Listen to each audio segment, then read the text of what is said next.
राज्याचे मुख्यमंत्री देवेंद्र फडणवीस यांचा ड्रीम प्रोजेक्ट असलेल्याची चर्चा असलेल्या पंढरपुरातील मंदिर परिसरात प्रस्तावित कॉरिडॉरबाबत मागील 2 वर्षांपासून अनेक कॉरिडॉर बाधित मालमत्ताधारक विरोध करीत असल्याचे दिसून आले आहे। मार्च महिन्यात मुख्यमंत्री देवेंद्र फडणवीस हे पंढरीत आले असता माध्यमांशी बोलताना त्यांनी कॉरिडॉर होणारच असल्याचे स्पष्ट संकेत देत राज्यात नंबर 1 भरपाई या मालमत्ताधारकांना देण्यात येणार असल्याचे स्पष्ट केले होते। त्यानंतर देखील मंदिर परिसरातील अनेक कॉरिडॉर बाधितांनी वारंवार बैठका घेत कॉरिडॉरला विरोध दर्शवला होता। मात्र त्याच वेळी प्रशासन आग्रही भूमिका घेत कॉरिडॉर होण्यासाठी प्रयत्नशील असल्याचे दिसून आले होते। यातूनच मे महिन्यात जिल्हाधिकारी कुमार आशीर्वाद यांनी केबीपी महाविद्यालय येथे सलग 3 दिवस बैठका घेत कॉरिडॉर बाधितांशी भरपाई आणि पुनर्वसन याबाबत चर्चा केली होती। तर जुलै महिन्यात पंढरीत आल्यानंतर मुख्यमंत्री देवेंद्र फडणवीस यांनी आपण कॉरिडॉर बाधितांशी स्वतः चर्चा करू, मध्यस्थांची गरजच नाही अशाच आशयाचे वक्तव्य केले होते। त्यामुळे सत्ताधारी पक्षातील स्थानिक नेत्यांच्या मध्यस्थीचे मार्गही बंद झाल्याचे म्हटले गेले। तर ऑगस्ट महिन्यात जिल्हाधिकारी कुमार आशीर्वाद यांनी बोलताना कॉरिडॉर होणारच आहे, आता फक्त नुकसान भरपाई आणि पुनर्वसन याबाबतच चर्चा होऊ शकते असे स्पष्ट केले होते। तर ऑक्टोबरपासून भूसंपादन प्रक्रिया सुरू होणार असल्याची चर्चा सुरू आहे। यातूनच मंगळवार दिनांक 9 सप्टेंबर रोजी मंदिर परिसरातील काही कॉरिडॉर बाधितांनी संत एकनाथ भवन येथे पुन्हा बैठका घेत आपली भूमिका मांडण्याचा प्रयत्न केला। या बैठकीत सत्ताधारी पक्षातील स्थानिक नेत्यांबद्दल नाराजीचे सूरही उमटल्याचे दिसून आले। पहा काय घडले या बैठकीत। अभय आणि राजपुराडे नावासहित सांगतो कोण बोलले ते म्हणले तर ती द्यायला तयार असतील।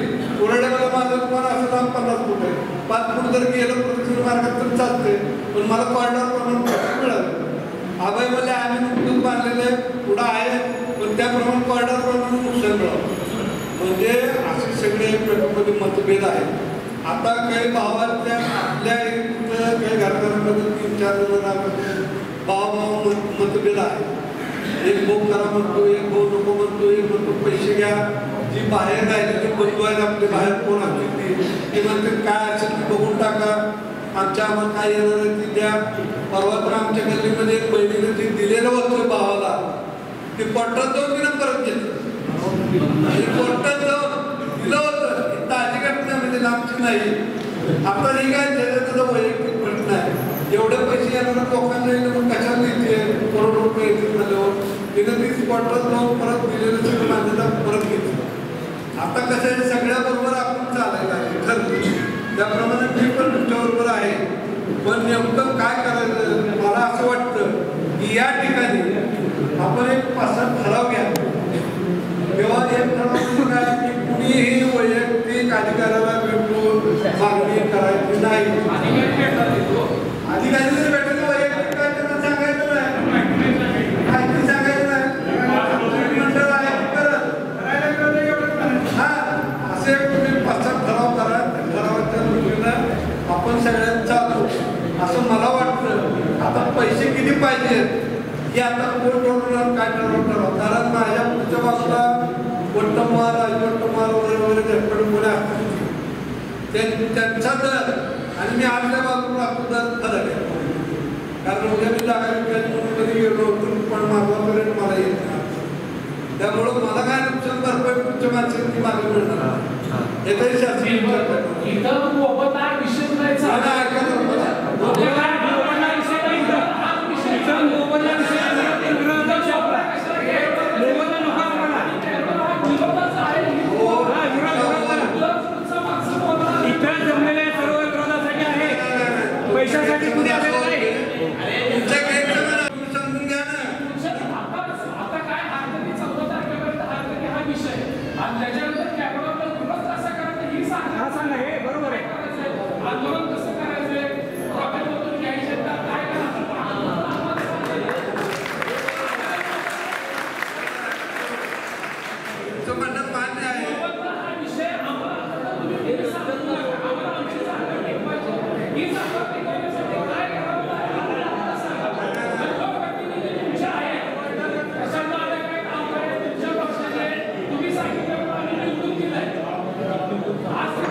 माझं वैयक्तिक काय मांडत नाही मला सांगितलं ऐका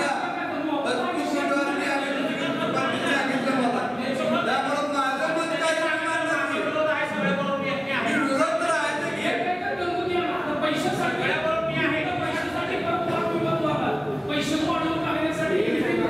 हा विषय आपल्या गल्लीत आमच्या झालेला आहे. मी या मीटिंग बद्दल काय मत व्यक्त करायचं ही तुमचा विषय आम्ही आमचं मत आम्ही आमचं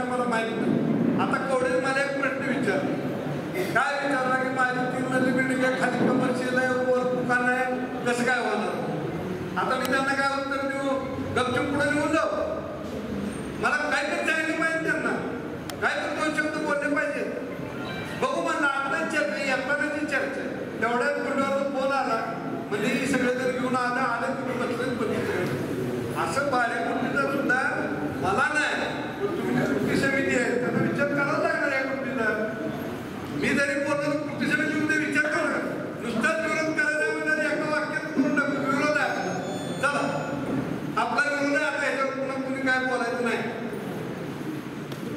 काय आता सगळ्यांनी एक ठरवलं विरोध करायचा विषय आणि अवताडे असतील आमदार साहेब किंवा प्रशांत पटेल असतील आमदार साहेब त्यांना या पार्लरचा आणि आमची नेते म्हणून इथे काय उपयोग नाही घर आमचं आम्हाला चालवायचं आमचं आम्हाला बघायचं एक सामाजिक कार्याची आवड म्हणून आम्ही त्यांच्याबरोबर आहे शेवटी रोजचे दैनंदिन प्रश्न आणि घर पडवे हे आम्हाला चालवायचं आम्ही काय रोज पंचायत दारात जाऊन बसत नाही एक व्यक्ती प्रेम लोकप्रतिनिधी म्हणून काय लोकप्रतिनिधी राहिले ती लोकप्रतिनिधी बाजूला होत्या त्यांना बोलायचं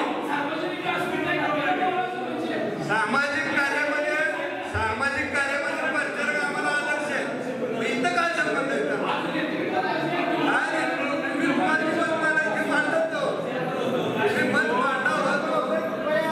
असं कुणाचा काय करू नका वैयक्तिक मला प्रपंच